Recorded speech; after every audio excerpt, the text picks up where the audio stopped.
জীবন হবে সফল নবীর প্রেমে যেজন পাগল তাহার জীবন হবে সফল মিলাদ দুরুদ আহা মিলাদ দুরুদ পড়বে যেজন সেই তো হবে নবীর দেওয়ানা ওই কদমে যাওয়া হইল না নবীর প্রেমের মালা পরে নবীর প্রেমের মালা পরে হইলাম পাগল দেওয়ানা ওই কদমে যাওয়া হইল না। অনেক বড় লম্বা একটা গজল, এটা আমার বানানো। সবাই ইনশাআল্লাহ আগামীকাল বাইরে আমার আলোচনা শেষের দিকে এবার দলিল দিলাম আল্লাহর হাবিবের নাম শুনিয়া সুমা দেওয়া। আরেকটা দলিল দেই, পৃথিবীর মধ্যে একটা শ্রেষ্ঠ শ্রেষ্ঠ ফিকার কিতাবের নাম হলো ফতোয়ায়ে শামী। কি নাম? ফতোয়ায়ে শামী। জিয়ারত অধ্যায়ের মধ্যে আছে আল্লাহর হাবিবের নাম শুনলে সুমা দিয়া চোখে লাগাইবে, এটা মুস্তাহাব। ফতোয়ায়ে শামীর মধ্যে আছে, তাই এই কাজটা করা যায়। তবে আমরা এটা ফরজ বলি না, ওয়াজিবও বলি না, এইটা হলো সুন্নাত। সুন্নাত তরিকা মুস্তাহাব, আর আশিকের জন্য সুন্নাত। আশিক আমি আল্লাহ রাব্বুল আলামিন আদম থেকে ঈসা নবী পর্যন্ত যতগুলি নবী বানাইলাম, কোন নবী শানে আমি এরকম বলি নাই। আমি আল্লাহ রাব্বুল আলামিন নিজে হইলাম রাব্বিয়াল আযীম। আমরা রুকুর মধ্যে পড়তে থাকি সুবহানা রাব্বিয়াল আযীম। আল্লাহ বলো, আর এই আযীমের সাথে আমি কারো নামের পাশে আযীম শব্দ ব্যবহার করি নাই। আমি আল্লাহ যেমন আযীম, আমি রব, আমি হইলাম আযীম। আর আমার হাবিবের চরিত্রের ব্যাপারে, আমার হাবিবের ব্যাপারে আযীম শব্দ ব্যবহার করেছে সুবহানা রাব্বিয়াল আযীম। আবার বন্ধুর সাথে ব্যবহার করেছে ইন্নাকা লাআলা খুলুকিন আযীম। হাবিব গো, আমি আপনারে অনুপম চরিত্রের অধিকারী বানাইলাম, মহান চরিত্রের অধিকারী বানাইলাম, বিশাল চরিত্রের অধিকারী আপনারে বানাইলাম। ও হাবিব, আমি আপনাকে এত ইজ্জত দিয়েছি, এত সম্মান দিয়েছি, পৃথিবীতে আমি কোন নবীকে এত সম্মান দেই নাই। হাবিব, পৃথিবীতে যতগুলি নবী এই জগতে পাঠাইলাম, সমস্ত নবীদের মধ্যে আপনাকে সমস্ত নবীদের সাইয়্যেদ বানাইলাম, সরদার বানাইলাম। আমি সমস্ত নবীদের নবী বানাইলাম, সমস্ত রাসূলদের মধ্যে রাসূল, সমস্ত রাসূলদের সরদার বানাইলাম, রাসূলদের রাসূল বানাইলাম।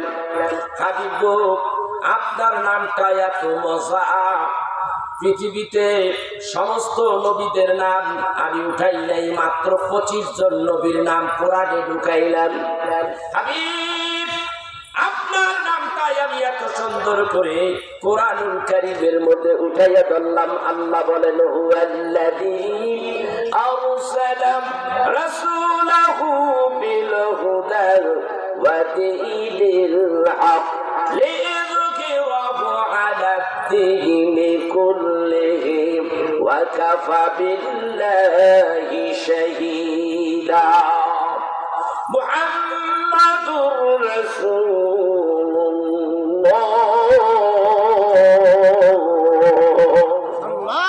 হাবিব গো, আপনার নাম হলো কোরআনের আয়াত।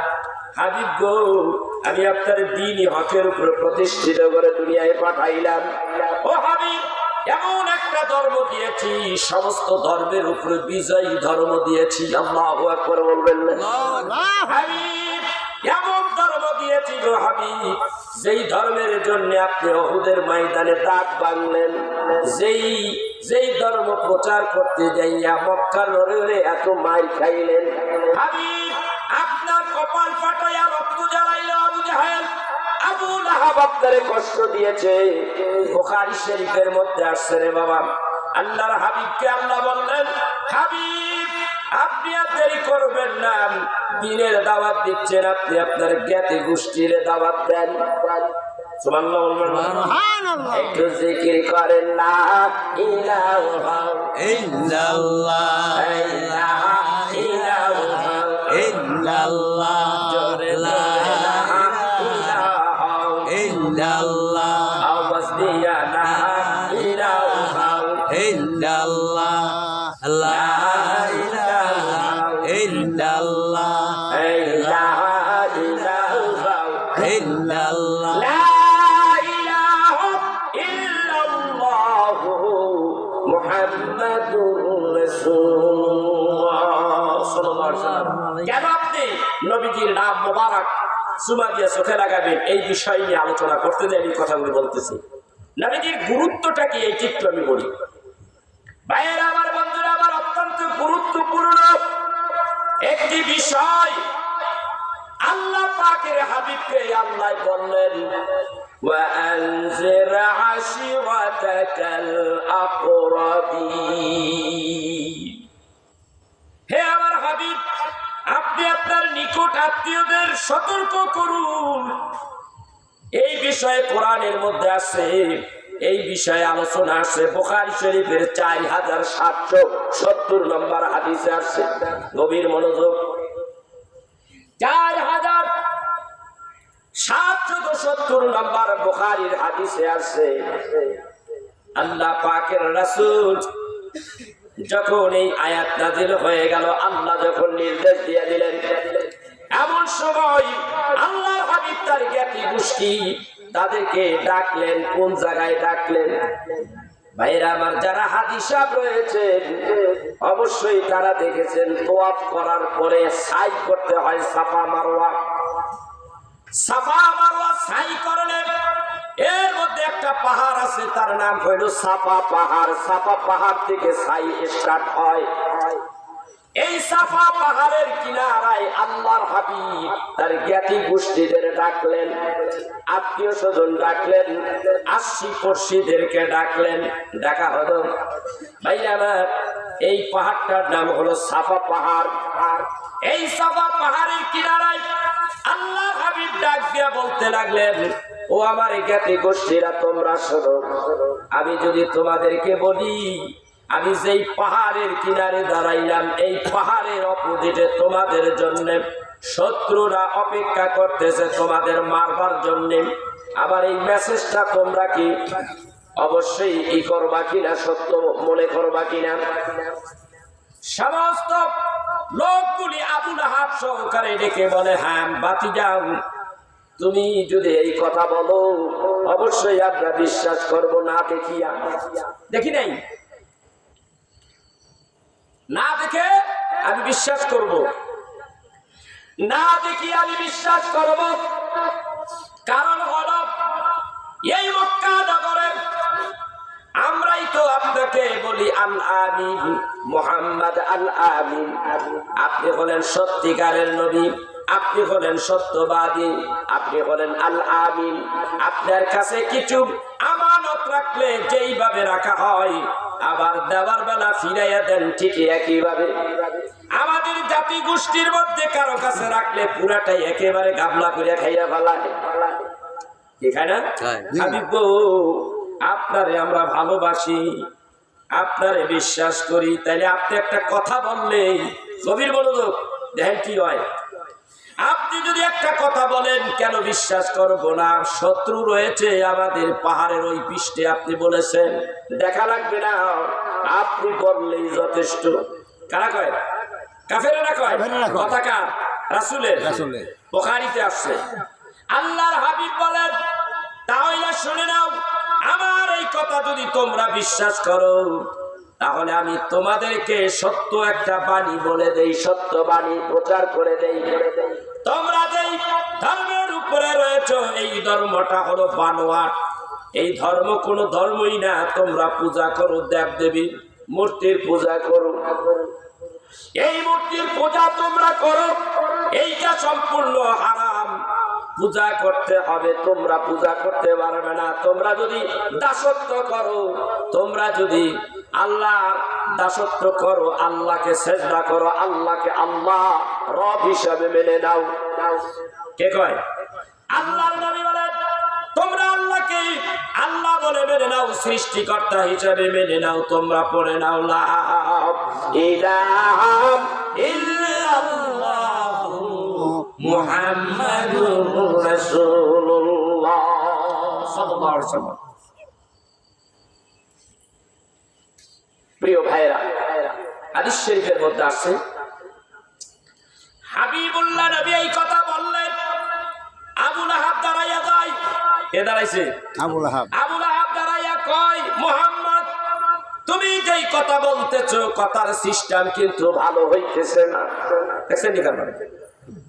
তুমি যেই কথা বলতেছো, কথার সিস্টেম কিন্তু ভালো না, এই কথা তো মেনেই নেওয়া যাবে না।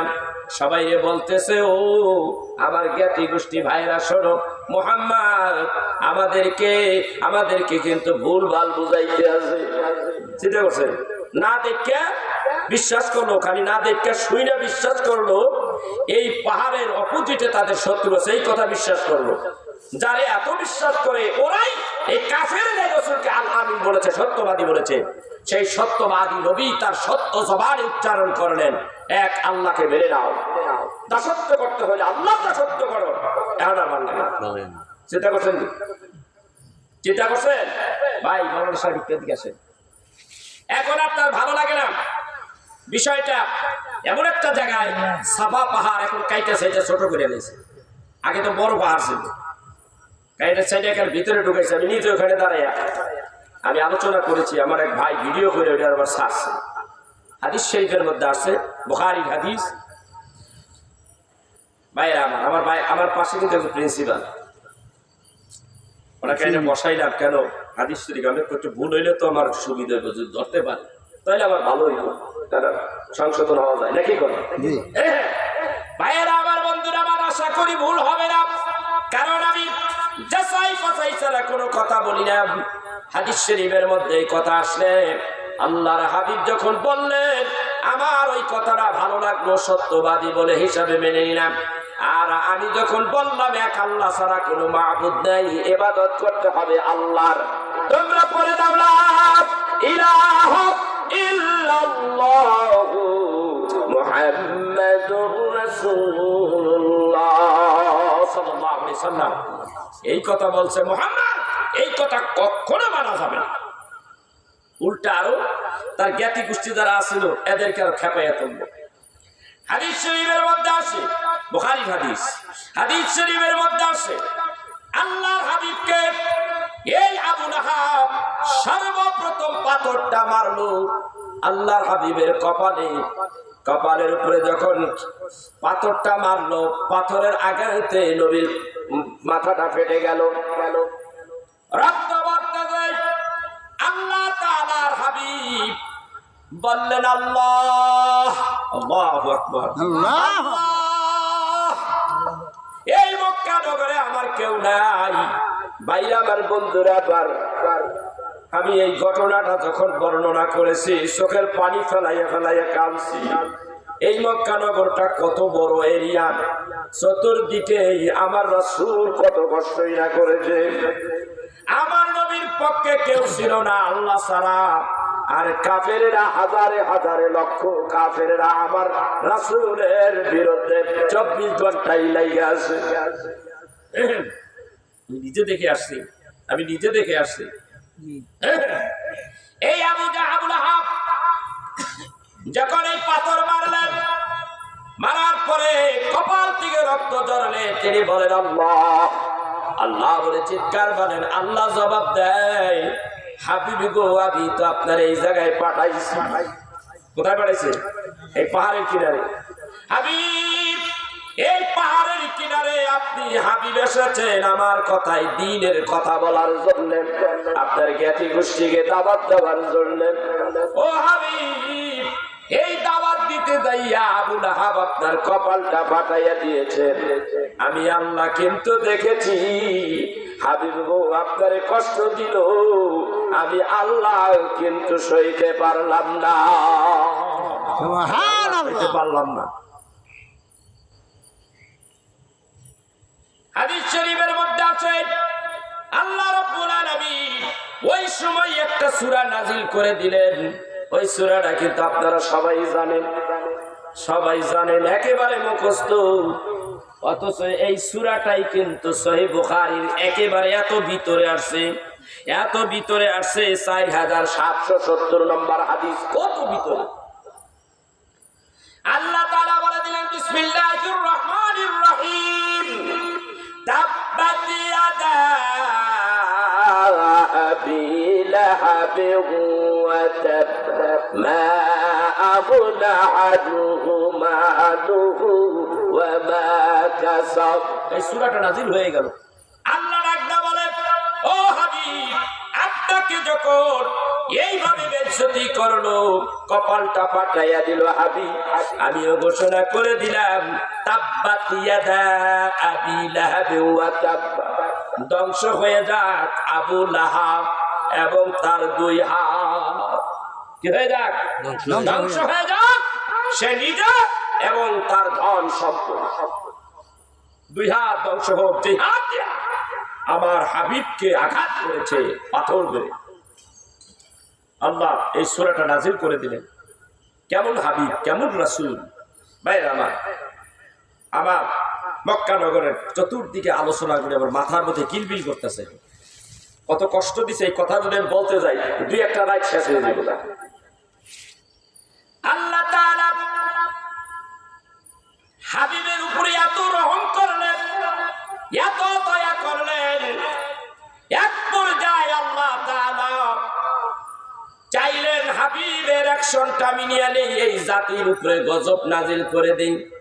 দয়ার নবী, মায়ার নবী ডাক দেন, আল্লাহ এরা বুঝে নাই, এদেরকে যদি আপনি ধ্বংস করে দেন আমি কার কাছে দিনের দাওয়াত দেব গো আল্লাহ। এই তো নবী, এটাই হলো রহমতের নবী, বরকতের নবী। এই আল্লাহর হাবিবকে যখন এই বেয়াদব পাথর মারলো, আল্লাহর হাবিব একটা অভিশাপ দিলেন। সহিহ বুখারীর হাদিসে আরেক বর্ণনায় এসেছে, আজিজুল হক সাহেব সম্ভবত তার পঞ্চম বলিয়াম অথবা তৃতীয় বলিয়ামের মধ্যে আলোচনা করেছে, আল্লাহ আমার যে কষ্টটা দিল, আমার কপালটা যে ফাটাইল, আল্লাহ ওরে জানি বাঘে খায়। আরে কি খায় জানি? বাঘে খায়। আরেক রাওয়ায়াতে আছে আল্লাহ ও পচন রোগে জানি মরে। কয়টা হইল? দুইটা। আল্লাহ তাআলা দুইটাই মঞ্জুর করে নিলেন। আল্লাহু আকবার, আল্লাহু আকবার। কেন? হাদিস শরীফের মধ্যে আসছে, আমার ভাই একজন আমার পাশে কিন্তু প্রিন্সিপাল আছে, আরেকজন আমার ভাই, ছোট ভাই, আমার নিয়ামতুল্লাহ ফরিদি ভাই। এখন বলতেছে যে তুমি যখন আমার রাসূলের উপর আঘাত করেছো, আমার রাসূল যখন এই কথা বলছে, আমি আল্লাহ কবুল করে নিলাম। কোন একটা সময় তারা কোনো তেজারাতে বা ব্যবসা কাজের থেকে ফেরার পথে বাঘে তারে ধাওয়া দেয়। ধাওয়াটা মারলে এই আবু লাহাব একেবারে পাহাড়ের উপর উঠে যায়, ঠিক কিনা? এই পাহাড়ের উপরে যখন উঠে, তখন ওই বাঘ তর্জন গর্জন করতেছে, ও নামতে পারতেছে না। এক রাওয়ায়াতে আসছে, ও যখন বাঘের হাত থেকে বাঁচার জন্য উপর থেকে তো নামতে হবে, বাড়িও যাইতে হবে, অনেক সময় ধৈর্য ধারণ করে ওখানে অপেক্ষা করতেছে উপরে। বাঘ নিচে বসে থাকতে থাকতে ঘুমের কোলে ঢলে পড়ে। আসলে এটা ঘুম না, এটা তো আল্লাহর গজব। কারণ এটা কবুল হয়ে গেছে, রাসূলুল্লাহ সাল্লাল্লাহু আলাইহি ওয়াসাল্লামের বদদোয়া কবুল করে নিয়েছে। শেষে সে দেখে ওইখানে ভাগ ঘুমিয়ে আছে, আমি এখানে আস্তে আস্তে একটু একটু লুকিয়ে লুকিয়ে নেমে যাই। সেইখান থেকে আস্তে আস্তে লুকিয়ে লুকিয়ে নামতেছি। নিচে যখন নাম দেয়া গেল, বাঘ আইসা তারে এমন জোরে থাবা মারলো, একটা থাবার চোটে লিখতে আছে আল্লামা আজিজুল হক, তিনি লিখতেছেন তার ঘাড়ের উপরে আঘাত করে, ঘাড়ের উপরে আঘাত করলে সে ওখানেই শেষ। আর আরেকটা রবায়ত আছে এই লোকটার এমন মরণ, আল্লাহ তাআলা তারে একটা পচন রোগ দিয়া দিল। এই ঘাড়ের উপর থেকে পচন শুরু হইল, ঘাড়ের থেকে পচন বাড়তে বাড়তে একটু বেশি হয়ে গেল। হাবিবের বরদোয়া। আবার আল্লাহ বলে বরদোয়া তো হবেই, ইল্লাল্লাযীনা ইউযুনাল্লাহ রাসূলুল্লাহ ওয়া রাসূলুহু লা'নাহুল্লাহ ফিদ দুনিয়া ওয়াল আখিরাহ। আল্লাহ তাআলা ডাক দিয়ে বলেন, আমাকে যারা কষ্ট দেয় আর আমার হাবিবরে কষ্ট দেয়, আমার হাবিবরে কষ্ট দিলে আমি আল্লাহ কষ্ট পাই।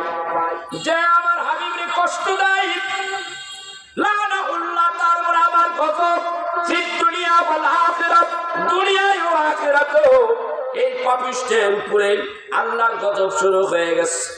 একটুখানি বাড়তে বাড়তে পচন রোগ একটু বেড়ে যেতে লাগলো। তার পরিবার বর্গ, বড় আদরের ছেলে, তার একটু দূরে রাখা হলো, একটা আলাদা ঘরের মধ্যে রাখা হলো। যখন পচন রোগটা বেড়ে গেল, আস্তে আস্তে যখন বেড়ে যাচ্ছে, তখন তার একটা আলাদা ঘরের মধ্যে রাখে। শুধু পচন রোগই বাড়ে নাই, দুর্গন্ধ বাড়ে। এই অবস্থা যখন হলো, তার আলাদা ঘরের মধ্যে রাখা হলো। ওই ঘরের মধ্যে কিছুদিন সে রইল ওইভাবে থাকতে থাকতে তার গোটা দেহটার মধ্যে পচন রোগ ধরে গেল। তবু আবু জাহেল মরে নাই। তার পরিবার বর্গ এই অবস্থা দেখিয়া একটা উট আনা হলো, উটের পেটের মধ্যে বস্তা ভরিয়া বান্ধা উটের পেটের সঙ্গে লাগাইয়া দেওয়া হলো। উট কারে এইবার ধাওয়া করলো মরুভূমির দিকে। উট মরুভূমির ভিতরে যাইয়া ওই একটা ছাকুনি দিয়া আবু লাহাবের মরুভূমির মধ্যে ফেলাইয়া দেয়। পছন্দ তো দুর্গন্ধ মরুভূমির মধ্যে পড়িয়া রয়েছে, মরে না, তবু রুহু বাইরে।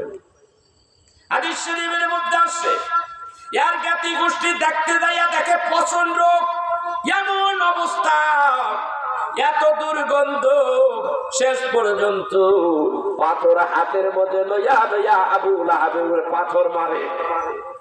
পাথর মারতে মারতে আবু লাহাবরে ঢাইকা ফেলাইছে, পাথর দিয়া ঢাকা হইয়া গেছে। এই হলো আল্লাহর হাবিবের সাথে বেয়াদবি করলে এই হলো তার পরিণাম। নবীজির দুশমন হওয়া যাবে না, এক জাররা পরিমাণ হওয়া যাবে না। আল্লাহর হাবিবকে সম্মান করতে হবে। আল্লাহ তাআলা বলেন, ওয়া তুআযিরুহু ওয়া তুআক্কির, আমার হাবিবকে ইজ্জত করো, আমার হাবিবকে সম্মান করো। তুমি যদি আমার হাবিবরে ইজ্জত করতে পারো, আমি আল্লাহ তাআলা তোমার সম্মান বাড়াইয়া দেব। সুবহানাল্লাহ, সম্মান বাড়িয়ে দেব। আমার হাবিবকে যদি তুমি ইজ্জত করতে পারো, এ বিষয়ে অন্যান্য দিকে আমার অনেকগুলি কথা আছে, আমি এদিকে যাব না। আমি বলতে চাই, আল্লাহর হাবিবকে এইভাবে সম্মান করে যে কোনো অবস্থায় দুরূদ শরীফ পড়লে আল্লাহর হাবিবকে সম্মান করা হয়। এই মিয়ারা, আমরা দুরূদ পড়লে কত রকমের বেদাতি ফতোয়া আসে। দুরূদ পড়া যাবে না, এই দুরূদ পড়া যাবে না, পড়তে হবে আল্লাহুম্মা সাল্লি আলা সাইয়্যিদিনা মুহাম্মাদ ওয়া আলা আলি মুহাম্মাদ কামা সাল্লাইতা আলা ইব্রাহিম। দুরূদে ইব্রাহিম পড়তে হবে। আরে বেটা, এটা তো নামাজের দুরূদ, ঠিক কি না? এইটা হলো নামাজের জন্য সিলেক্ট। বাইতুল্লাহ শরীফের মধ্যে যখন তুমি, বাইতুল্লাহর এরিয়ার মধ্যে যখন তুমি তওয়াফ করবা, তখন এই দুরূদ পড়বা। আর অন্য জায়গায় তুমি দুরূদ শরীফ পড়বা, এই দুরূদ পড়া যাবে না। এই কথাটা কোন কিতাবে আছে আমারে বলো। আর তুমি যে দুরূদে ইব্রাহিম বানাইলা, এই দুরূদ শরীফ নামাজের দুরূদটারে দুরূদে ইব্রাহিম বানাইলা, কোন জায়গায় পাইলা? একটা দলিল দাও। নবীজির এই দুরূদে ইব্রাহিম কেমনে সম্মান করো? এত আসিরহু এত আকির, আমার হাবিবকে সম্মান করো, আমার হাবিবকে সাহায্য সহযোগিতা করো। ভাইরা আমার, বন্ধুরা আমার, এই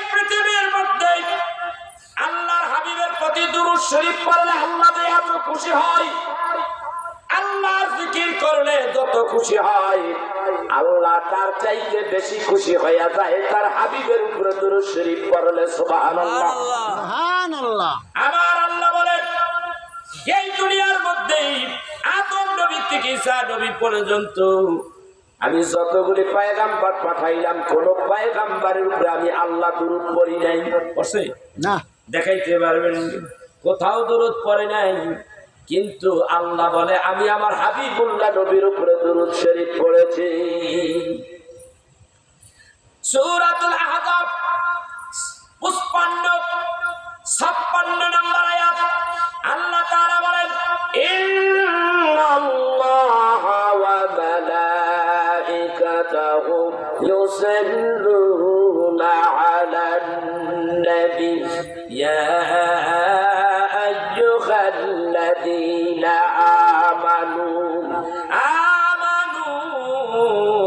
সাল্লু আলাইহি ওয়া সাল্লিমু তাসলিমা। এ আমার ভাইরা, এই জায়গায় আল্লাহ বলেন নিশ্চয়ই আমি আল্লাহ সমস্ত ফেরেশতাদেরকে নিয়ে আমি দুরূদ শরীফ পড়ি, আমার হাবিবুল্লাহ নবীর উপরে দুরূদ শরীফ পড়ি। আমার ভাইরা, আল্লাহ তার হাবিবের দুরূদ এত পছন্দ করেন, আপনারা জানেন না? এই ভাই এদিকে আসেন, ভাই একটু বসেন। একটা কথা মনে রাখেন, আমার এই ভাই আছে হাদিসা, লক্ষ্য করে শোনেন।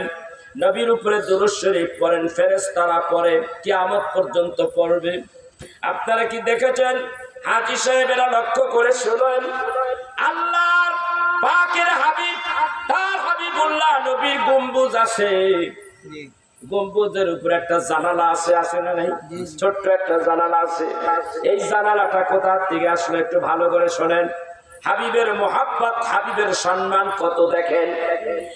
এইটা যখন, এই গম্বুজ, সবুজ গম্বুজটা যখন পরিপূর্ণ সবুজ গম্বুজ, তার মধ্যে কোনো জানালা নাই। যখন জানালা ছিল না, যখন এই গম্বুজটা যখন নির্মাণ হয়, জানালা ছিল না, তখন একটা নতুন তত্ত্ব আমি দিয়া যাই। দুইটা তত্ত্ব দেব। এক নম্বর তত্ত্ব হলো, এই গম্বুজের মধ্যে যখন জানালা ছিল না, তখন ওই গম্বুজের উপরে আওয়াজ হইতো, ঠাস ঠাস আওয়াজ হইতো, ঠিক না? ঠাস ঠাস আওয়াজ হইতো। তার মানে ফেরেশতারা ওইখানে আসতো, ভেতরে ঢুকতে পারতো না। ফেরেশতারা ঢুকতে পারে না, যেহেতু মিশকাত শরীফের হাদিসে আসছে, আল্লাহর হাবিবের রওজা মুবারকের মধ্যে দুরূদ শরীফ পড়ার জন্য ৭০,০০০ ফেরেশতারা ঢুকিয়া যায়, একটা করে চক্কর মারে। জীবনে সে আর চক্কর দেওয়ার সুযোগ পায় না। একটা চক্কর মারলে আরেক দল ফেরেশতা ৭০,০০০ ঢোকে, একটা করে চক্কর মারে। এইভাবে ২৪ ঘন্টায় শুধু চক্কর মারে। কিন্তু এক দল চক্কর মারলো একটা, ওই প্রথম যে চক্কর মারলো, প্রথম জীবনের প্রথম একটা চক্কর মারলো যেই ফেরেশতারা ৭০,০০০, ওরা আর জীবনে কোনোদিন ওই জায়গায় চক্কর মারার সুযোগ পাবে না। কিয়ামত পর্যন্ত না হবে না। ৭০,০০০ কাফেলার মধ্যে ৭০,০০০ শহীদ মিশকাতের হাদিসে আসছে। ভাইরা আমার, বন্ধুরা আমার, কিন্তু ফেরেশতারা তো ভেতরে ঢুকতে না পারার কারণে গম্বুজের উপরে ঠাস ঠাস আওয়াজ হয়। এই বিষয়টা ওই যুগে সৌদি, এই আল্লাহর হাবিবের রওজাকে যারা নিয়ন্ত্রণ করতেন, তারা বিষয়টা বুঝতে পেরেছেন। ওখান দিয়ে একটা জানালা বানাইয়া দিলেন। জানালাটা বানাইয়া দিলে ওই জানালাটা ২৪ ঘন্টা খোলা থাকে। ওই জানালার ভিতর দিয়া রহমতের ফেরেশতা ঢোকে ৭০,০০০ ফেরেশতা ঢোকে। আর আমার হাবিবুল্লাহ নবীরে একটা করে রাউন্ড মারে, আর দুরূদ পড়ে আর সালাম দেয়। দুরূদ পড়ে আর সালাম দেয়, শুধু দুরূদ পড়েই না, সালামও দেয়। ওই রাউন্ডের মধ্যে দুরূদও পড়ে, সালাম দেয়। যেহেতু আল্লাহর কোরআনের মধ্যে প্রথমেই আছে, আমি আল্লাহ নিশ্চয়ই সমস্ত ফেরেশতাদের নিয়ে দুরূদ পড়ি। আবার পরের আয়াতের মধ্যে বলেছে, ইয়া আইয়ুহাল্লাযীনা আমানু সাল্লু আলাইহি ওয়া সাল্লিমু তাসলিমা। আল্লাহ ঘোষণা করে দিলেন, হে বিশ্বাসী ইমানদার বান্দারা শোনো, আমার হাবিবের প্রতি তোমরাও দুরূদ পড়ো এবং সালাম দাও, আদবের সাথে সালাম দাও, দেওয়ার মতো দাও, আদবের সাথে দাও। সালামের কথা আসলো, দুরূদের কথা আসলো, তাইলে ফেরেশতারা সালামও দেয়, দুরূদ শরীফও পড়ে। আল্লাহু আকবার। এই হলো আল্লাহর হাবিবের দুরূদটা আল্লাহর কাছে কত প্রিয়। বিধায় আল্লাহ তাআলা নিজে এই সিস্টেমটা মদিনায়, এই সূর্য যতদিন উদয় হবে আর ডুববে ততদিন পর্যন্ত এই কাজ কারবার চলবে। সুবহানাল্লাহ। ভাইয়েরা আমার, এইবার আসেন, লক্ষ্য করেছেন কিনা আমি জানি না, যারা আরব দেশে গিয়েছেন মদিনাতুল মুনাওয়ারায় একেবারে আল্লাহর হাবিবের রওজা মুবারকের কিনার দিয়ে একটা রেল স্টেশন আছে, আগে ছিল এখন নাই। এটা কি আপনারা দেখেন নাই? হাজী সাহেবরা খেয়াল করেন, আমার ভাই দেখছে কিনা দেখে নেই। ওই জায়গায় রেল লাইনটা নেওয়া হয়েছে, ওই অনেক আগে তুর্কিরা রেল লাইন করেছে, ওইখানে একটা স্টেশন বানানো হলো। ওই রেল লাইন এখনো মিউজিয়ামের মতন রেখে দিছে, দর্শনার্থীরা যায় দেখে। ওই রেল লাইনের বগি আছে, রেল লাইনটাও আছে, কিন্তু আগের মতো রেল লাইন নাই, আগের মতো রেল চলাচল করে না। কারণ কি? ভাইরা আমার, বন্ধুরা আমার, ওই রেল লাইন যখন ছিল ওইখানে স্টপেজ ছিল, স্টপেজ দিত। ওই যুগে যখন রেল লাইন চলতো, ইঞ্জিন চলতো, তার বিকট আওয়াজ হইতো, ঠিক কিনা? রেল লাইনের আওয়াজ আছে না নাই? আছে না নাই? রেল লাইনের আওয়াজ আছে। ভালো করে একটা তথ্য দিয়ে দিলাম, রেল লাইন যখন চলে তখন আওয়াজ হয়, আল্লাহর হাবিবের শানে বেয়াদবি হয়। আল্লাহু আকবার। আল্লাহর শানে বেয়াদ, আল্লাহর হাবিবের শানে বেয়াদবি হয়। আল্লাহর হাবিব জিন্দা নবী, তার ঘুমাসাটা ব্যাঘাত হবে, তার আরাম ফরমাচ্ছেন, তার আরামের ব্যাঘাত হবে সৌদি সরকার। এই কথাটা বুঝতে পারিয়াম রেল লাইন ওইখান থেকে উঠাইয়া দিলেন, রেল আর চলাচল করতে পারবে না, রেল চলাচল বন্ধ করে দিলেন। কিন্তু এখনো সেই রেল লাইন আর রেল স্টেশনটা এখনো আছে, তুর্কিরা বানাইছিল, ওনারা বন্ধ করে দিয়েছে। এই কারণে রেল লাইনে কান দিয়া যায়, আল্লাহর হাবিবের সমস্যা হবে বিদায় রেল লাইনটা বন্ধ করে দেওয়া হলো, রেল আসা যাওয়া বন্ধ করলো। আর এখন রেল লাইন এবং স্টেশন বহু দূরে নিয়ে গেছে। ভাইরা আমার, বন্ধুরা আমার, আল্লাহর হাবিবকে যে সম্মান দিতে হয়, আল্লাহর হাবিবকে ইজ্জত দিতে হয়, এইটা দিয়া প্রমাণ করে দিলেন হাবিবকে তোমরা ইজ্জত করো, যেহেতু আল্লাহর কোরআন দিয়া জবাব দিলেন। শুধু এইটাই নয়, মক্কা থেকে মদিনায় যখন আসবেন, মদিনা শরীফে আসলে রাসূলের রওজা মুবারক যখন জিয়ারত করবেন, রওজা মুবারক জিয়ারত করে রওজা মুবারকের কাছে আসলে দেখবেন আরবি ভাষায় কিছু আয়াতে কারিমা লেখা আছে, অনেকে পড়তে পারে না। আমি রওজা মুবারকে একবার নয়, দুইবার নয়, আমার মনে হয় এই রওয়ানায় মদিনার রওজায় আমি মনে হয় কতবার জিয়ারত করছি বলতে পারি না, আমার মনে নাই, হিসাব নাই। মক্কায় গেছি আল্লাহর ঘর জিয়ারত করার জন্য, আল্লাহর ঘর আমার কাছে শ্রেষ্ঠ। মদিনায় যখন আসলাম, রাসূলুল্লাহ সাল্লাল্লাহু আলাইহি ওয়াসাল্লামের রওজা জিয়ারত করাটাই আমার জন্য উত্তম। এই জন্য মদিনাওয়ালা কামলিওয়ালা নবীর, এই নবী কামলিওয়ালা নবীর মুহাব্বতে রওজা জিয়ারত করেছি। আর খেয়াল করেছি ওখানে কি লেখা রয়েছে, পেশা গোসা দিয়া স্বর্ণ অক্ষরে লেখা রয়েছে। এক জায়গায় চাইয়া দেখলাম, ওই জায়গায় লেখা রয়েছে, ইয়া আইয়ুহাল্লাযীনা আমানু লা তারফাউ আসওয়াতাকুম ফাওকা সাউতুন নবী। আছে না নাই ভাই? আমার ভাই গেছে, কিন্তু ওই যে প্রিন্সিপাল সাহেব ওইখানে কিন্তু গেছে, ওই জায়গায় দেখেছে, উনি কিন্তু দেখেছে, উনি অনার্গল আরবি বলতে পারেন, ওই আঞ্চলিক আরবি বলতে পারে। ভাইরা আমার, বন্ধুরা আমার, আল্লাহ বলে দিয়েছে, ও ইমানদার বিশ্বাসী ইমানদার বান্দারা, আল্লাহর হাবিব যখন কথা বলেন, আমার হাবিবুল্লাহ নবীর কথার উপরে তোমাদের কথাগুলি উঁচু করো না। আল্লাহু আকবার। আমার হাবিবের আওয়াজের উপরে তোমরা আওয়াজ উঁচু করো না। সহিহ বুখারীর ৫ম ১০ নম্বর বলিয়ামের মধ্যে হাদিস এসেছে আল্লাহর হাবিব যখন এই আয়াত কখন নাজিল হয়, আল্লাহর হাবিব বসে আছেন সাহাবীদেরকে নিয়ে একটা গোত্রের জন্য একজন নেতাকে নির্বাচন করতেছিলেন। এমন সময় নবীজি বললেন, অমুক গোত্রের ওই ব্যক্তিটার নেতা বানাইলে কেমন হয়, মাশারা করে। হযরতে আবু বকর ডাক দিয়া বলে, ইয়া রাসূলুল্লাহ, ভালোই হয়। হযরত ওমর ডাক দিয়া বলে, ইয়া রাসূলুল্লাহ, এইটা না করে আরেকটা অমুক গোত্রের থেকে করলে হয়তো ভালো হবে। হযরতে আবু বকর বলে, ইয়া রাসূলুল্লাহ, আমি একটা কথা বললাম আর আমার ওমর, আমার ভাই ওমর আমার কথার মধ্যে একটু খোঁচা মাইরা কথা কয়। সুবহানাল্লাহ বলবেন না? এই হাদিস শরীফের মধ্যে আছে, বুখারীর হাদিস মিয়া। জি, ডাকতে বলে, আমি কথা বললেই, আবু বকর বলে, আমি কথা বললেই হযরতে ওমর একটু খোঁচা মারে।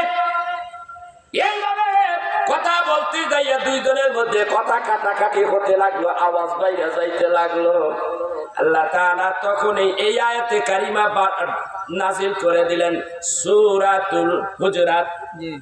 আল্লাহ বললেন, হাবিব, ও হাবিব, আপনি বলে দেন, হে বিশ্বাসী ইমানদার বান্দারা, আমার হাবিবের কথার উপরে যদি তোমাদের আওয়াজ বড় হয়ে যায়, তাহলে মনে রাখো এই বেয়াদবির কারণে জীবনে যত হজ করেছো, জীবনে যত ওয়াক্ত নামাজ পড়েছো, জীবনে যত ভালো কাজ করেছো, দান খয়রাত করেছো, যত নেকি করেছো, আমি আল্লাহ তাআলা সমস্ত আমলগুলি নষ্ট করে দেব, যা তোমরা টের পাইবা না। কারণটা কি? কারণটা কি? বেয়াদবির কারণ। হাবিবের শানে কতটুক বেয়াদবি, কতটুক বেয়াদবি। মোল্লার গোষ্ঠী মোল্লারা ডলার খাও, ডলার খাইয়া রাসূলের শানে বেয়াদবি করো, ইমান তো গেছে গা। তোমার ইমান থাকলেই কি, তোমার ইমান গেলেই কি? খ্রিস্টানদের কাছে টাকায় বিক্রি হয়ে গেছো, খ্রিস্টানদের কাছে বিক্রি হয়ে গেছো, অমুক দলের কাছে বিক্রি হয়ে গেছো। ইমান বিক্রি করিয়া তারপর কও আমি মুসলমান, লজ্জা লাগে না? যারা রাসূলের শানে এক জাররা পরিমাণ বেয়াদবি করবে, তার ইজ্জতের চাদর নিয়ে একটুখানি কান মারামারি করবে, খোদার গজব, আল্লাহর লানত তার উপরে পড়বে। আল্লাহর ওয়াদা, কার ঘোষণা? আল্লাহ, আল্লাহর ঘোষণা। আর যারা এই কাজ করবে সে মুসলমানিত্ব থাকবে না। এই মিয়া, তোমার ইমান আছে, তুমি নিজেই তো টের পাও না, তারপর তো দাবি করো মুসলমান। রাসূলের শানে বেয়াদবি করো, তোমার লজ্জা লাগে না? এবার ফতুয়া দিচ্ছ, ওয়াজও করো, আবার বড় বড় কথাও কও, আবার নবীজির এই নাম মোবারক সুমা দিলে তোমার ভালো লাগে না? কয় বেদাত, কোন দলিল নাই। আরে দলিল আছে না নাই? দুটো দলিল পরশ নেই। তাফসীরের হুল বায়ান 7ম ভলিউম 229 পৃষ্ঠার বাম দিকে রাসূল আরবি সাল্লাল্লাহু আলাইহি সাল্লাম মসজিদে নববী বসে আছেন। কোথায়? মেম্বারের উপরে। পাশেই বসে আছেন হযরতে আবু বকর। হযরতে বেলাল কি ডাক দিয়ে বলেন, বেলাল রে, ওঠো মিনারায়। ওই সময় মিনারাটা এমন ভাবে ছিল, আল্লাহর হাবিব যখন মেম্বারে উঠতেন, ওই মেম্বার থেকে একেবারে সোজা পূর্ব দিক থেকে আমি পশ্চিম দিকে ফিরবো। পশ্চিম দিকে ফিরলে যেন আমি আমার হাবিবুল্লাহ নবীরে দেখতে পাই। এই পজিশনে ছিল এইটা মিনারাটা। হযরত বেলাল রাদিয়াল্লাহু তাআলা আনহু তখন ডাক দিয়া বলে, আল্লাহু আকবার, আল্লাহু আকবার,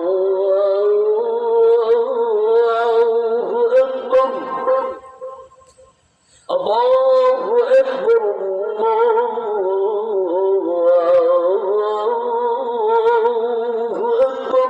আল্লাহু আকবার, আল্লাহু আকবার। আশহাদু আল্লা ইলাহা ইল্লাল্লাহ।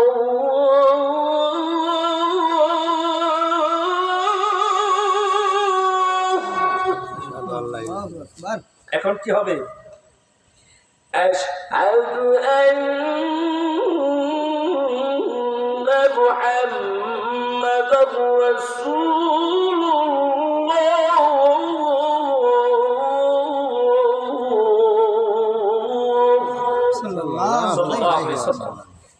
আঙ্গুল উঠায়, আঙ্গুল দিয়ে দেখায়, ওই যে আমার প্রাণের হাবিব, ওই যে আমার হাবিব, ওই যে আমার নবী, ওই যে আমার প্রাণের আকা, ওই যে আমার প্রাণের নবী। পৃথিবীর সব কিছুর চাইতে আমার ওই হাবিবকে ভালোবাসি। আবু বকর বলতেন, সেই আবু বকর, সেই হযরতে বেলাল, তিনি যেখানে থাকতেন সেইখানে একটা মসজিদ বানানো হয়েছে, বেলাল মসজিদ। আছে না নাই? আছে না নাই? নবীদের সালাম দেওয়া যাবে না, বেদাত। নবীদের কোন জায়গায় সালাম দেওয়া যাবে না, বেদাত। খোদার কসম, আমার কাছে ভিডিওটা দেখা দেবেন, আমি বড় যত্ন করে ভিডিওটা বানাইছি। কেমন? আল্লাহর হাবিবের সালাম দেওয়া যাবে না। আমি নোয়াখালীতে গেলাম একবার, বলবো? বলেন। নোয়াখালীতে গেলাম, তো নোয়াখালীতে গেলে 3 দিনের তাফসীরুল কোরআন মাহফিলটা আমি অনেক আগে এই মাহফিলটা আমি প্রতিষ্ঠিত করেছি। মাহফিলটা বড় হয়ে গেছে, 3 দিন ব্যাপী। আসলে একদিন বানাইছি, 3 দিন আমার রাখছে প্রথম আর দ্বিতীয় দিন। কেমনে? আমার প্রোগ্রাম ছিল না তাদের ওইভাবে, তখন বললাম 2 দিন থাক, 1 দিন থাকবো। তারা আমার 2 দিন রাখছে, বললাম প্রথম দিন দ্বিতীয় দিন থাকতে পারবো। তৃতীয় দিন নোয়াখালীর থেকে আমার যেতে হবে পাবনা, সম্ভব না, ডেট আমার আগে ফিক্সড হয়ে গেছে। এখন উনি বলতেছে, ভাই গাড়ি আছে, সমস্যা হলে আপনি চলে যান, কালকে আবার চলে আসবেন, কথা হবে, আর দুপুরে খাবার বলে দাও ভাইরা। তো এখন কি হইলো, আপনি বসলে আমার সুবিধা হবে।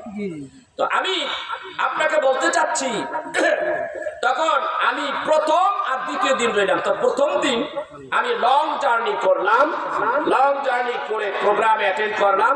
অ্যাটেন্ড করে আমি বললাম আজকে বেশি বক্তব্য দেব না, আগামীকালকে যেহেতু আছে, আগামীকালকে আমি বক্তব্য দেব। তো প্রথম আমি একটু কথা বললাম, একটু আলোচনা করলাম, সামান্য আলোচনা করে আমার হাতে আখিরি মুনাজাত। এখন আমি বললাম তাহলে রাসূলকে একটু সালাম দেই, ইয়া নবী সালামু আলাইকা, ইয়া রাসূল সালামু আলাইকা। আমি সালাম দিলাম, বসলাম, দোয়া করলাম, দোয়া করে চলে আসলাম। কবির মনোযোগ, এটা আমার একটা কষ্টের কাহিনী, অনেকগুলি কষ্ট আছে। সুন্নিয়াতের জন্য কত কষ্ট করেছি, সেই কথার জন্য আমি একটু বলতেছি। এখানে একটা দারুণ একটা দলিল আমি সেটিং করার জন্য বা আলোচনা করার জন্য এখানে একটা আসছে, উদাহরণস্বরূপ একটা কথা আসছে। সেটা হলো কি, আমি সালাম দিলাম, পরের দিন দ্বিতীয় দিন আমি ওখানে রেস্টে রইলাম। আমার রেস্ট হাউসে কতগুলি মৌলানা ঢুকছে আসরের পরে, মাগরিবে 15-20 মিনিট আগে। প্রায় মৌলানা সাহেব হবে অন্তত 30-35 জন। তো এরা ঢুকছে, ঢুকে আইসা আমি যে হেই হুজুর, এটা ওরা মাফ করতে পারেনি। আমার খাদেম আপনারা দেখছেন, সেলিম করে নাম, ওই যে নরসন্দীপ থেকে আসে, আপনারা চেনছেন তো, এই নরসন্দী অত চেহারা সুর একা সেইরকম। আমি প্রধান হুজুর, আর একবার যদি দ্বিতীয় হুজুর হয়, একবার যদি আমার পাশে তাই অবস্থা, বড় হুজুর কারে করবো কতদিন? আমার নিয়ামতুল্লাহ বাইরে বড় হুজুর করবো, ঠিক কিনা? এই যে বড় হুজুর, কথা কন না, গায়ে বুঝতো ভালো, দেখতে সুন্দর, ওই সেলিম রে দেখা চুপ্পা তাপ্পা গায়ে দিছে। ও তো ক্লাস মেট্রিক পাস পর্যন্ত জেনারেল ভাবে, ওই যে বইছে দাড়ি দুড়ি তো মাশাআল্লাহ। এই আব্বাই শখ করে ডাকতো আমার ইউসুফ, সুন্দর এটা আমার খাদের ইউসুফ করে ডাকতো। তো ওইটা হেনে বইছে, পরে ওরে বড় মোল্লা পাইছে, ওরে মনে করছে বড় হুজুর। তো ওখানে বসা, আমি এখানে ঢেলান দিয়ে এনে বসে আছি। এমন সময় ওরে পাইয়া ওর লগে হ্যান্ডচিপ ট্যাচিপ করছে, কতটি আবার করেনি। কিছু কিছু কথা ফুটফুট করে কথা উড়াইতেছে, মানে মূল কথাটার দিকে এখনো যাই নাই, আস্তে আস্তে যাচ্ছে। ও তো এনে বসে মাশাআল্লাহ ওই হ্যান্ডচিপ করে, আমার কথা কয়, বুটবুট করে উত্তরও দেয়। ওই সুন্নিয়াতের একটা প্রেম আছে তো ভিতরে, একটা স্পিরিট আছে না নাই, একটা শক্তিও আছে, ওই বলে একটু কথা কয়। তো কথা কইতে দেয়া ওরা এমন একটা কথার দিকে চাপতে, কালকে ক্যাম করলেন, এই দলিলটা একটু চাই। উনি আবার করছে কি, ওই মুখ করছে, আমি দূরের থেকে ইশারা করছি চুপ। ও আবার কোনটা কই, আবার কোন প্রেসের মধ্যে পড়বো, ঠিক না? আলেম মানুষ না, কিছু আরবিক জ্ঞানও তার ভিতরে নাই। তখন আমি কইলাম, আমি ইশারা করলাম চুপ। তো চুপ মারছে, ও খালি হুলতে আছে, ও খালি শুনতে আছে। আর তো থাকতে পারেন না, ও খালি শুনতে আছে, শোনে, ও খালি ওটা প্রশ্ন করে, আর উনি খালি হুলতে আছে। তো ক্যাম্প করলেন, ক্যাম্প কোথায় পাইলেন? একটাই ডাক দেখো, ইয়া রাসূল ইয়া নবী সালামু আলাইকা, এইটা বলাও হারাম। নাউযুবিল্লাহি মিন যালিক। ওই যে ইয়াটা হলো প্রেজেন্ট বয়, হরফে নেদা, উপস্থিত থাকতে হবে। যে ইয়া কইছে, ইয়া কবার কারণে নবীদের ইয়া নবী সালামু আলাইকা এটা বলা হারাম। চিন্তা করছেন নি? ও গ্রামারের দিক দিয়ে চিন্তা করিয়া এইভাবে কইতে আছে। তো ওই ব্যাক করলে অনেক বই আবার একটু কইতেছে, আবার আমি আঙ্গুল দিছি চুপ। ওরা কিন্তু আমার মাইন্ড করতে পারেনি, আমার টার্গেট করতে পারেনি।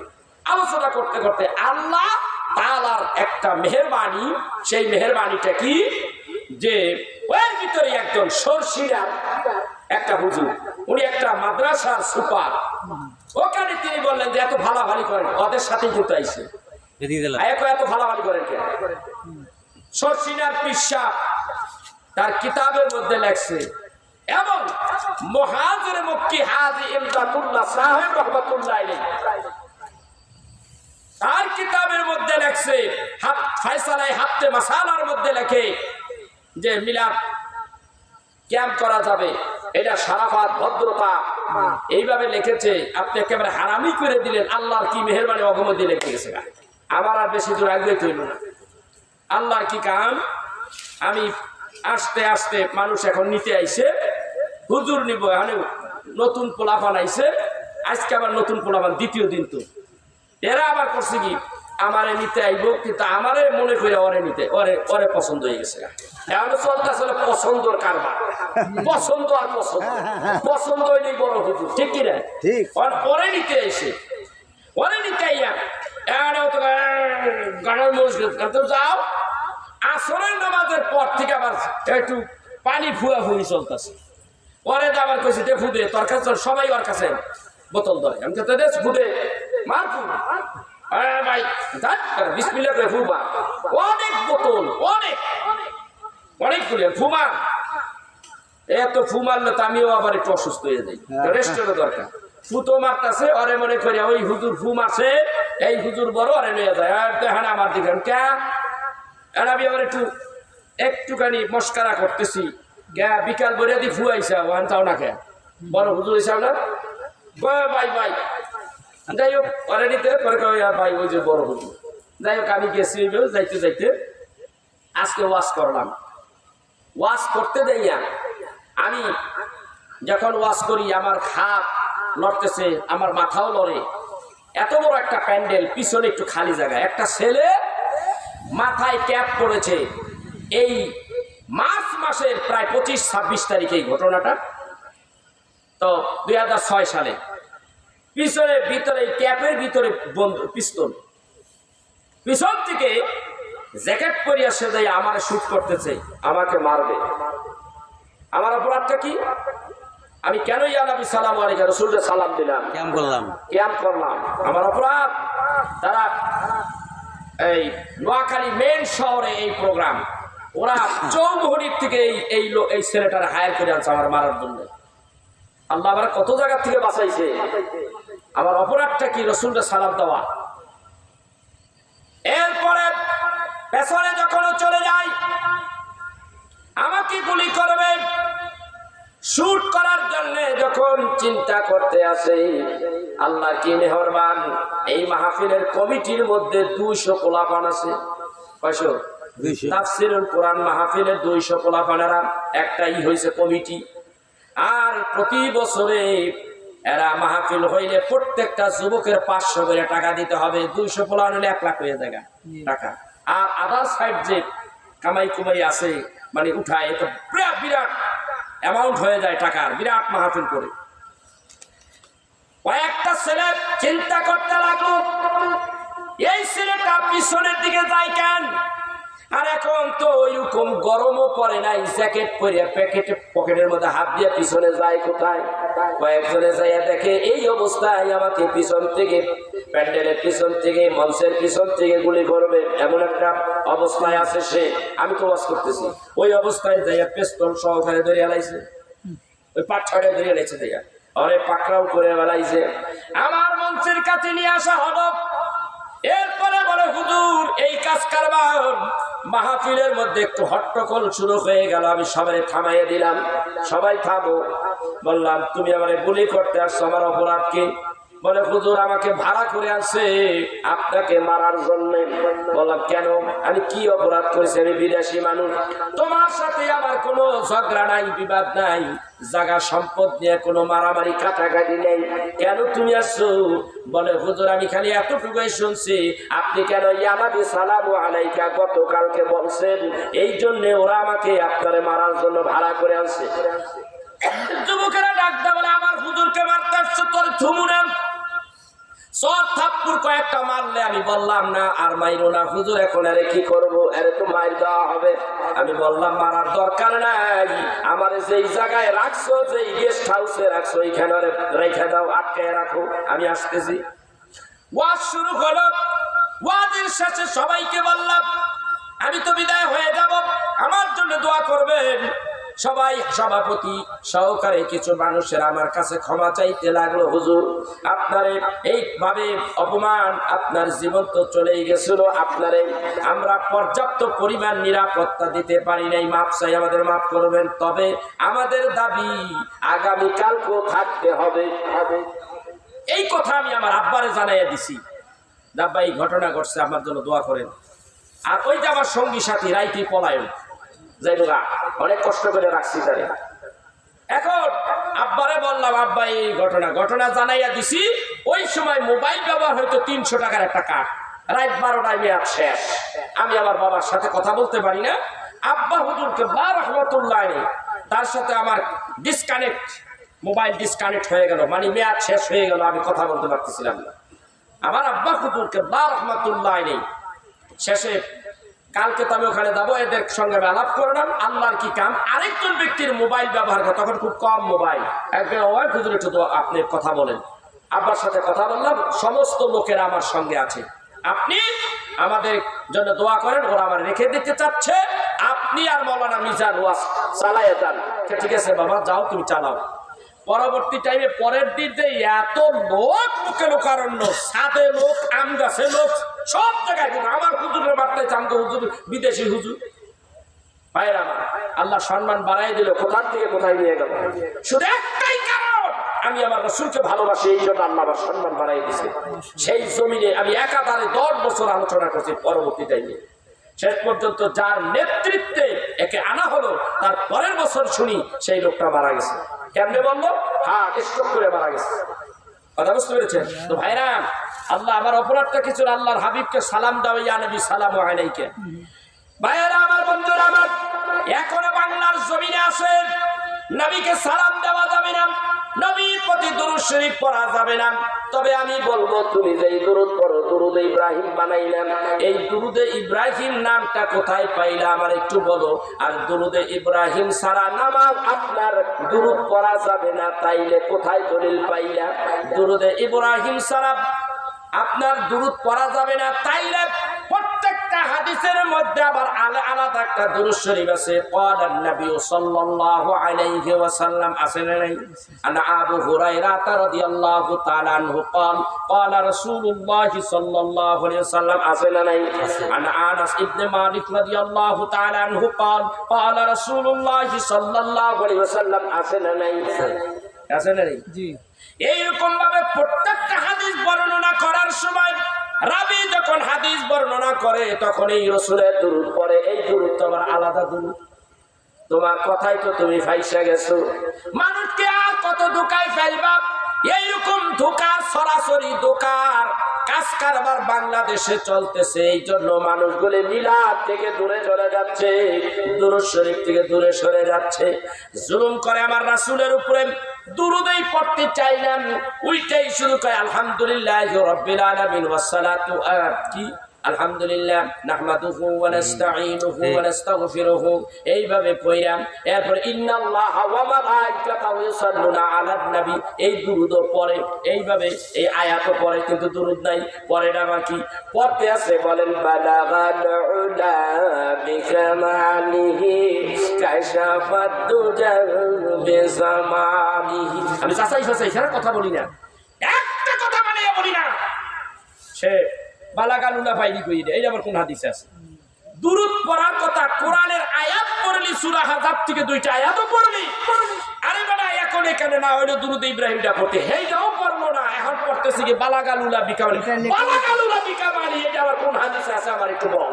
এটা কবি শেখ সাদি, এটা কবি শেখ সাদি রহমাতুল্লাহ আলাইহি, একটা কবি রাসূলের শানে, তিনি তার রাসূলের শান মান উজ্জ্বল করার জন্য তার ভাষায় সে তার ভিতর থেকে সেটা বহিঃপ্রকাশ করেছে যে বালাগাল হুদা বিকামালি হে রাসূল, আপনি আপনার সম্মানের দিকে উচ্চ স্তরে চলে গেছেন, উচ্চ স্থানে চলে গেছেন। তিনি প্রশংসা করলেন রাসূল। এখানে দুরূদের কি আছে আমারে বলেন, কথা বলেন। ঠিক আছে, কত বড় বেয়াদব! এই বেয়াদবেরা দেশটারে শেষ করে দিল। আমার ভাইরা, আমার বন্ধুরা, বলতেছিলাম সুমা দিয়া চোখে লাগানো, এইটা কোথায় আছে? যারে বেশি ভালোবাসি তারে সুমা দেওয়া তো যাবে, অবশ্যই যাবে। আমার ভাইরা, আমার বন্ধুরা, আপনারা যখন, আমরা যখন বিয়া শাদী করছি, বিয়া করছি না, মাফ করবেন, এক্সকিউজ মি, বিয়া শাদী করলাম, বিয়া শাদীর মধ্যে লেখা আছে আপনার নাম, আপনার বাবার নাম, মেয়ের নাম, মেয়ের বাবার নাম, এত লক্ষ টাকা দিয়া কি মোহর ধার্য করে বিয়া পড়াইছে। আমার ভাইরা, আমার বন্ধুরা, ওই কাবিন নামার ভিতরে কি লেখা আছে? লেখা আছে এটা তোমার বউ, এইটাও তো লেখা নাই। ওইটা তুমি বললা বিয়া হইছে, বউ বানাইছে। এখন এই বউর সঙ্গে যদি তুমি ভালোবাসা করো, কতগুলি সুমা দাও, কোন জায়গায়, এইটা কোন কিতাবে আছে বলো, কথা কয় আসেনি? না, বউরে সুমা দাও, গালে দাও, মাথায় দাও, হ্যাঁ আছে না নাই? এইটা তো তোমার দলিল নাই। কত জায়গায় সুমা দাও, এই দলিল তো তোমার নাই, আছে দলিল নাই।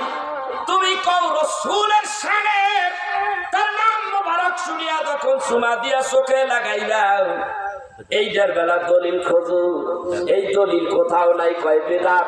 আরে বেটা, যদি এইটা বেদাত হয়, তুই যে তোর বউরে সুমা দিলি, এইটার দলিল নেই, এইটা হারাম, তোর বউ হারাম, ঠিক না?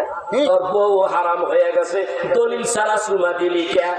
ওইটা কথা কয় না, দলিল ছাড়া সুমা দিলি কে? তাইলে তোর বউ তোর জন্য হারাম। আরে গাদার করে গাদা, বিয়াদব, তুই তো রাসূলের শানে বিয়াদবি করছস, তাই তো তোর কিয়ামতের দিন তুই কি মুসলমানের কাতারে থাকবি কি থাকবি না, এটা আল্লাহই ভালো জানে। তোর মরণটা মুসলিম হালাতে হয় কিনা, তাও তো আল্লাহই ভালো জানে।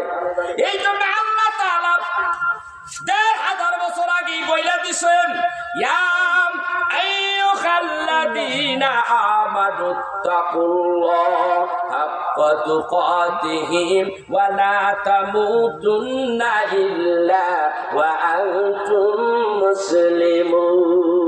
বলে নাই? আল্লাহ বলে দিয়েছে আমি তো মুসলমান, মুসলমান না, আপনি মুসলমান। এরপর আল্লাহ কয়, হে বিশ্বাসী ইমানদার বান্দারা, তোমরা মুসলমান না হইয়া মরিও না। কথা কয় না কেন? তাইলে বুঝা যায় আল্লাহর হাবিবের শানে বেয়াদবি করলে মুসলমান থাকবে না। আল্লাহর হাবিবের শানে আদব রেখে, সম্মান রেখে দুরূদ পড়ো, সম্মান রেখে রাসূলকে সালাম দাও, তাইলে তোমার ঈমান থাকবে, ঈমান নিয়ে কবরে যাইতে পারবা। কথা কয় না কেন? তাইলে বুঝা গেল আমার হাবিবুল্লাহ নবী ইজ্জত আছে, ওদের কাছে নেই, আমাদের কাছে আছে। কত দূর আছে? আল্লাহর হাবিবের কথা আমি বাদ দিলাম, আমার হাবিবকে যারা সম্মান করে, সেই আশিকে রাসূল আমার হাবিবকে সম্মান করেন, আমার নবীর সম্মান কোথায় কি বলবো আমি? যে ব্যক্তি আমার রাসূলের সম্মান করে, ওর জায়গা আমার মাথায়। এই আমার রাসূল কোথায়? গুফতে তুবা মান রাআনি মুস্তাফা, গুফতে তুবা মান রাআনি মুস্তাফা, ওয়াল্লাযী ইউবসির লিমান ওয়াজহি রাআ, ওয়াল্লাযী ইউবসির লিমান ওয়াজহি রাআ। আল্লাহু আকবার। আল্লামা জালালউদ্দিন রুমি তার ফার্সি ভাষার কবিতায় লিখতে আছে, মসনবী শরীফের মধ্যে, ভাগ্যবান তো ওই ব্যক্তি যেই ব্যক্তি আল্লাহর হাবিবের দিদার পাইয়া গেছে। আল্লাহু আকবার। আর ভাগ্যবান তো ওই ব্যক্তি যে রাসূলকে দেখলো, সুবহানাল্লাহ কইবেন না? সুবহানাল্লাহ। কি কইছে যেই ব্যক্তি রাসূলকে দেখলো সে ভাগ্যবান। আবার যেই ব্যক্তি রাসূলকে যে দেখেছে ওই ব্যক্তির আবার যে দেখলো সেও ভাগ্যবান। সুবহানাল্লাহ। আল্লামা রুমির কথা যেন কোনো ব্যক্তির কথা না। এই কিতাবটা আমার কাছে ছিল, আছে। আমার কিতাবটা এই যে আমার ওনার বন্ধু বর মাওলানা আব্দুল হামিদ লইয়া গেছে গা, চুরি হইয়া লইয়া গেছে ওনার বন্ধু। এই কিতাবের মধ্যে আছে নবীজিকে তিনি দেখেছে, তিনি তো ওলি আল্লাহ হয়ে গেছে। আর ওই ওলি আল্লাহর যে দেখেছে তারও তকদির ভালো, সম্মান ভালো। আমার ভাইয়া ওই রাসূলকে তার নাম মোবারক শুনিয়া সুমা দিয়ে চোখে লাগাবেন। ইন্নাল্লাহা ওয়া মালাইকাতাহু ইউসাল্লুনা আলান নবী। এই সূরার এই আয়াতের অর্থ ব্যাখ্যা হাসিয়া 12 নম্বর হাসিয়া তাফসিরে জালালাইন শরীফের মধ্যে আছে। কয় নম্বর হাসিয়া? 12 নম্বর হাসিয়ায় আসছে। আমার ভাইরা আল্লামা জালালউদ্দিন সৈয়দী ডাক দিয়া বলেন, হাবিবের নাম মোবারক যখন শুনলাম, এইভাবে সূরা দিয়া যখন চোখে লাগাইলাম, আল্লাহ তাআলা তোমার চোখের জ্যোতি বাড়াইয়া দেবে। জোরে বলেন না সুবহানাল্লাহ। আল্লাহ তাআলা তোমার চোখের জ্যোতি বাড়াইয়া দেবে। আল্লাহ তোমার চোখের রোগ বালাই দূর করে দেবে। কে বলেন?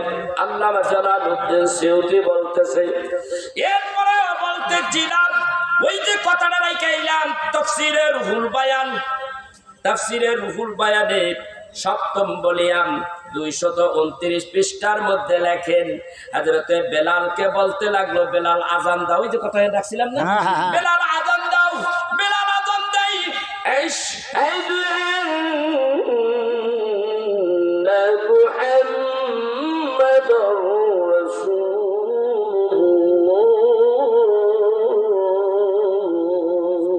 সাল্লাল্লাহু আলাইহি ওয়া এই যখন রাসূলকে দেখেছে আশিক বেলাল, আমার নবীর তার ভিতরে এমন ভাবে কাজ করতেছে, আঙ্গুল দিয়া দেখায় ওই যে আমার প্রাণে রাখা, ওই যে আমার রাসূল।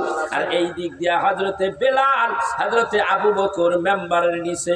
আবু বকর তখন চিনি আবার কি করেন, এটা তো আশিক, আবু বকরও আশিক। সুবহানাল্লাহ সুবহানাল্লাহ।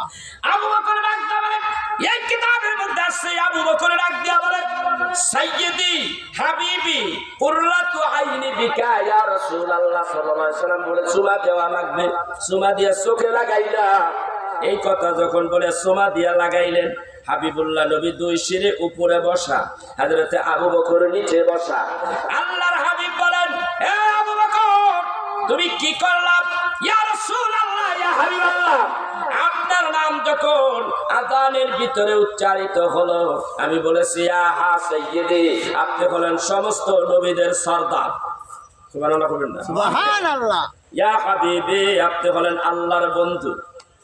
কুররাতু আইনি বিকা ইয়া রাসূলুল্লাহ, ওগো নবীজি আপনি হলেন আমার চোখের মণি। সুবহানাল্লাহ বলেন না?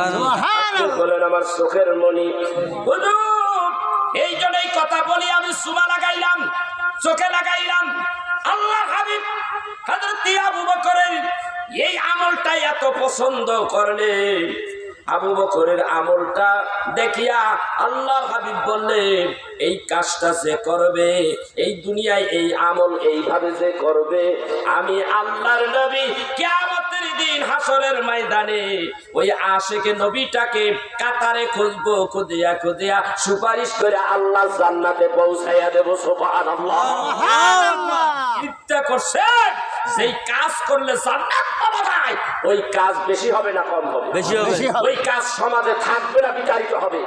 তাহলে এই যে এই উলামায়ে সুক, খায়রুল খিয়ারে খিয়ারুল উলামা ওয়া শিরারুশ শিরারে শিরারুল উলামা, গৌসে পাক আব্দুল কাদের জিলানী রাহমাতুল্লাহ আলাইহি তার সিররুল বিশ্ববিখ্যাত তাসাউফের কিতাব সিররুল আসরারের মধ্যে লেখে, শ্রেষ্ঠ উৎকৃষ্ট মানের ব্যক্তি নেককার আলেম, আর বদকার আলেম নিকৃষ্ট পায়ের জুতার তলের ছাতা মাথা।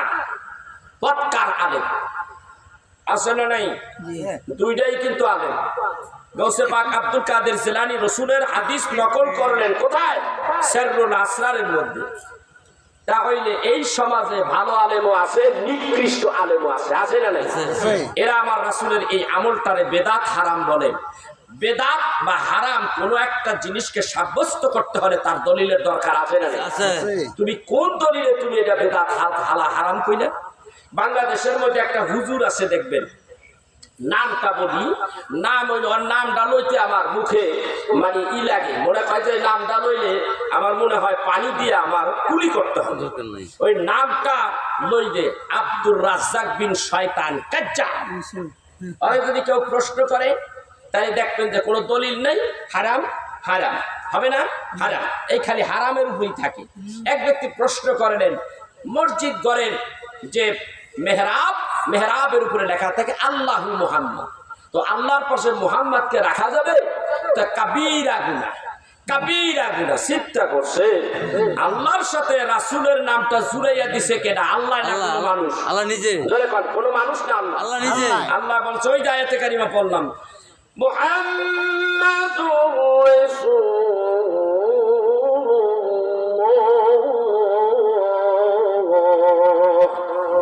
والذين معهم أشداء على الكفار। আল্লাহর কোরআনের আয়াতের শেষের অংশ আল্লাহ বলেন মুহাম্মাদুর রাসূলুল্লাহ। তাহলে মুহাম্মাদও আছে, আল্লাহ আছে, আছে না নেই? আবার ডাকতে বলে আল্লাহর নামের পাশে আমি আল্লাহই তো নবীর নাম রাইখা দিছি। আবার বলতেছি লা ইলাহা ইল্লাল্লাহ মুহাম্মাদুর রাসূলুল্লাহ, আছে না নাই? ওরা কয় লা ইলাহা মানি, ইল্লা ইলাহা ইল্লাল্লাহ পর্যন্ত মানি, মুহাম্মাদুর রাসূলুল্লাহ আইলো করতে গাইটা মানি না। নাউজুবিল্লাহ কইবেন না? এ বেটা, তুই যখন বলবি এই ফতোয়া দিবি লা ইলাহা ইল্লাল্লাহ পর্যন্ত মানি, মুহাম্মদ মানি না, আমিও ফতোয়া দেব তুই মুসলমান না, তুই কাট্টা ওয়াহা, তুই কাট্টা ইহুদি, তুই মালাউ। ঠিক না বেটি? তুই মুসলমান থাকতে পারিস না, তুই বলেন মালাউন কেন? না এবার দলিল, দলিলে আসেন। আমি বলতে চাই ইসলামের বেনা কয়টা? পাঁচটা। আপনার কথা বলেন না কেন? একজন আলেম মানুষ হয়ে কথা কয়, আপনি কয় না কেন? গভীর মনোযোগ, আপনার ইমানকে রক্ষা করতে হলে এই কথাগুলি শুনতে হবে। ভাইরা আমার, বন্ধুরা আমার, তাইলে বোঝা যায় ইসলামের বেনা হইল পাঁচটা, খুঁটি হলো পাঁচটা। এই পাঁচটা খুঁটির উপরে ইসলাম দাঁড়াই আসে, ঠিক না? এই পাঁচটা খুঁটির উপরে দাঁড়িয়ে আছে ইসলাম। তাইলে ইসলামের বেনা যদি পাঁচটা হয়, সর্বপ্রথম বেনা কোনটা? وعن عمر بن مالك رضي الله وعن عمر بن عبد الله رضي الله تعالى عنه قال قال رسول الله صلى الله عليه وسلم بني الإسلام على خمس شهادة أن لا إله إلا الله وأن محمد رسول الله أقيم الصلاة وإيتاء الزكاة والحج والصوم। পাঁচটা হয়ে গেছে। প্রথম হইল কি? প্রথম হইল কলেমা, ইমান আনো আগে, আমলের আগে ইমান, ইমান আগে না আমল আগে? ইমান আগে। কথা কয় না? ইমান আগে, ইমান আগে, ঠিক কি না? নবীর প্রেমের মাহালা পরে, নবীর প্রেমের মাহালা পরে হইলাম পাগল দেবানা, ওই কদমে যাওয়াও হইল না। আহা, নবীর প্রেমের মাহালা পরে, নবীর প্রেমের মাহালা পরে হইলাম পাগল দেবানা, ওই কদমে যাওয়াও হইল না। বলেন, ওই কদমে যাওয়াও হইল না। আগে ইমান তাজা করো, তারপরে তে নামাজ রোজাও পড়ো। আগে ইমান তাজা করো, তারপরে তে নামাজ রোজাও পড়ো। ইমান হইল মোর নবীজি, ইমান হইল মোর নবীজি হাদিস পাকের ঘোষণা, ওই কদমে যাওয়াও হইল না, ওই কদমে যাওয়াও হইল না। নবীর প্রেমের মালা পরে, নবীর প্রেমের মালা পরে হইলাম পাগল দেবানা, ওই কদমে যাওয়াও হইল না। নবীর প্রেমে যেই জন পাগল তাহার জীবন হবে সফল। নবীর প্রেমে যেই জন পাগল তাহার জীবন হবে সফল। মিলাদ দুরুদ আহা মিলাদ দুরুদ পড়বে যে জন সেই তো হবে নবীর দেওয়ানা। ওই কদমে যাওয়া হইল না নবীর প্রেমের মালা পরে নবীর প্রেমের মালা পরে হইলাম পাগল দেওয়ানা। ওই কদমে যাওয়া হইল না। অনেক বড় লম্বা একটা গজল, এটা আমার বানানো। ছোট্টটা গজল বানাইলাম। সবাই ইনশাআল্লাহ আগামীকাল বাইরে আমার আলোচনা শেষের দিকে এবার দলিল দিলাম আল্লাহর হাবিবের নাম শুনিয়া সুমা দেওয়া। আরেকটা দলিল দেই, পৃথিবীর মধ্যে একটা শ্রেষ্ঠ ফিকার কিতাবের নাম হলো ফতোয়ায়ে শামী। কি নাম? ফতোয়ায়ে শামী। জিয়ারত অধ্যায়ের মধ্যে আছে আল্লাহর হাবিবের নাম শুনলে সুমা দিয়া চোখে লাগাইবে, এটা মুস্তাহাব। ফতোয়ায়ে শামীর মধ্যে আছে, তাই এই কাজটা করা যায়। তবে আমরা এটা ফরজ বলি না, ওয়াজিবও বলি না। এইটা হলো সুন্নাত তরিকা, মুস্তাহাব। আর আশিকের জন্য সুন্নাত, আশিক যারা তাদের জন্য সুন্নাত। একটা সুন্নাত আদায় করলে 100 কবুল শহীদের সওয়াব পাওয়া যায়। এবার আসেন 3 নম্বর কথা, রাসূলের দুরূদ পড়া লাগবে কি লাগবে না? পড়া লাগবে। রাসূলের দুরূদ পড়তে হবে। নবীর দুরূদ পড়লে আল্লাহ খুশি হয়ে যায়। আমি আগে বলেছি, একখানা হাদিস বলি। وعن أبو هريرة رضي الله تعالى عنه قال رسول الله صلى الله عليه وسلم من صلى علي واحدة صلى الله عليه 10। হুজুর আমার ডাক দিয়ে বলেন, একবার যদি আমার উপরে দুরূদ শরীফ কেউ পড়ে, আমি আমার আল্লাহর পক্ষ থেকে 10 বার রহমতের বাড়ি বর্ষিত হয়। সুবহানাল্লাহ। প্রত্যেকটা জুমার রাত্রে, আজকে বৃহস্পতিবার, কমপক্ষে 500 বার দুরূদ শরীফ পড়বেন। 500 বার দুরূদ পড়বেন, দুরূদ ছাড়বেন না। সম্মান আল্লাহর দরবারে আপনার বাইরে যাবে। কমপক্ষে 200 বার সূরা ইখলাস শরীফ পড়বেন, সম্মান আল্লাহর দরবারে বাড়ায় দেবে, আল্লাহ বাড়ায় দেবে সম্মান। আর অভাব অনটনে পড়বেন না, রিজিকের ব্যবস্থা আল্লাহ করে দেবে। এ আমার ভাইরা, আমার বন্ধুরা, বেশি বেশি তরিকাতের কাজ করবেন। তরিকাতের কাজই তো কোরআন সুন্নাহ ভিত্তিক, নিজের বানানো না, ঠিক কিনা? কাদরিয়া তরিকা, চিশতিয়া তরিকা, মুজাদ্দিদের তরিকা, নকশবন্দিয়া তরিকা হলো 4টা। আপনি সূরা হাশরের শেষ 3 আয়াত পড়বেন ফজরের পরে। এরপরে তওবা পড়বেন, জীবনের গুনার কথা স্মরণ করে। কয়বার? 10 বা 11 বার। এরপরে সূরা ফাতিহা 3 বার পড়বেন, সূরা ইখলাস 10 বার পড়বেন। মানব দেহের মধ্যে 10টা লতিফা আছে, হক আদায় হয়ে যাবে। আল্লাহর হাবিব বলেন, যে ব্যক্তি 10 বার সূরা ইখলাস পড়ে, আল্লাহর জান্নাতের মধ্যে ভালো করে একটা ঘর আপনার জন্য উপহার রাখবে আল্লাহ। এরপরে আপনি দুরূদ শরীফ পড়বেন। কোন ইবাদত দুরূদ ছাড়া কবুল হয় না। দুরূদ পড়া লাগবে কি লাগবে না? দুরূদ হইল সমস্ত ইবাদতের কবুল হওয়ার পূর্ব শর্ত। দুরূদ শরীফ পড়বেন, মিলাদ শরীফ পড়বেন, প্রতিদিন মিলাদ পড়বেন, মিলাদ দোয়া দুরূদ পড়বেন। এইভাবে জিন্দেগি পার করতে পারলে নবীর সম্মান করবেন, ইজ্জত করবেন। এইভাবে যদি দিন পার হইতে হইতে আপনি যদি মৃত্যুর কোলে ঢলে পড়েন, অবশ্যই আপনার আসানের রূহ কবজ হবে। আর আল্লাহর বান্দা যখন কবরের মধ্যে চলে যাবে, কবরের মধ্যে চলে গেলে তখন আপনার রিসেপশন করবে আল্লাহর হাবিব। সুবহানাল্লাহ। এখানে অনেক কথা আছে, আমি অধিকার গেলাম না। তাহলে আমাদের আমল ভালো করতে হবে, ঠিক কিনা? জোরে আমরা কয়দিন থাকবো বেঁচে, সেই জন্য আমাদের কথাগুলি হতে হবে সত্য কথা বলবো।